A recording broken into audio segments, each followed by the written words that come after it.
یہ ہنا ہے، یہ کریں گے۔ السلام علیکم۔ وعلیکم السلام۔ مفتی صاحب آپ خیریت سے؟ الحمدللہ۔ مجھے آپ سے کچھ پوچھنا ہے۔ میں قرآن پڑھ رہی تھی، میری بیٹی رو رہی تھی، میں اس کو فیڈ کرانے لگی تو روتے میں اس کا پیر قرآن سے لگ گیا، تو میں نے 2 رکعت صلاۃ التوبہ پڑھ لی، اللہ اس گناہ کو معاف کر دیں گے یا پھر گیہوں دے دوں؟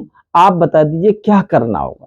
دیکھیے کہ بچے نے انجانے میں قرآن کریم کے بے حرمتی یا بے ادبی ہو جائے، ہم سے ہو جائے یا چھوٹے چھوٹے معصوم بچوں سے ہو جائے، تو اللہ تبارک و تعالیٰ اس پہ گرفت نہیں فرماتا، اور اللہ تعالیٰ اس پر کوئی پکڑ نہیں فرمائے گا۔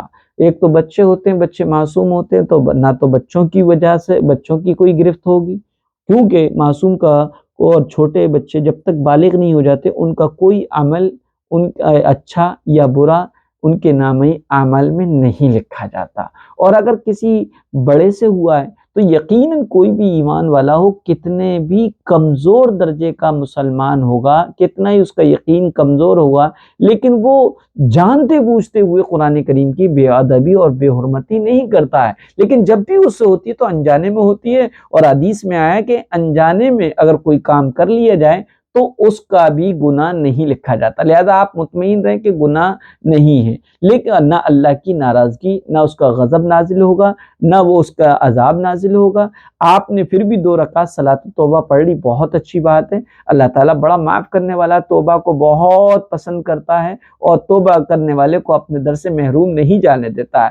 پھر بھی جب کبھی انجانے میں ایسا کوئی کام ہم سے انجام پذیر ہو جائے یا سرزد ہو جائے جس کی وجہ سے اللہ کا غضب اور اللہ کا عذاب آنے کا قوی اندیشہ ہے، یا قرآن و حدیث میں اس کے بارے میں بتایا گیا ہے، تو ایسی صورت میں کچھ نہ کچھ صدقہ اپنی حیثیت کے مطابق، صدقے میں کوئی چیز متعین نہیں ہے کہ گیہوں دیے جائیں یا کچھ اور دیے جائیں، بلکہ کیش اور نقد رقم صدقے میں جو آپ کی حیثیت میں وہ جلدی سے دے دیں، کیونکہ صدقہ اللہ کے غصے کو ٹھنڈا کرتا ہے، اللہ کے غضب کو ٹھنڈا کر دیتا ہے، اس لیے صدقہ دیں۔ اور جو عوام میں یہ مشہور ہے کہ قرآن شریف گر جائے یا بے ادبی ہو جائے تو اس کو تول کر گیہوں دیے جاتے ہیں، یہ میری جہالت ہے، اس کی کوئی حقیقت نہیں۔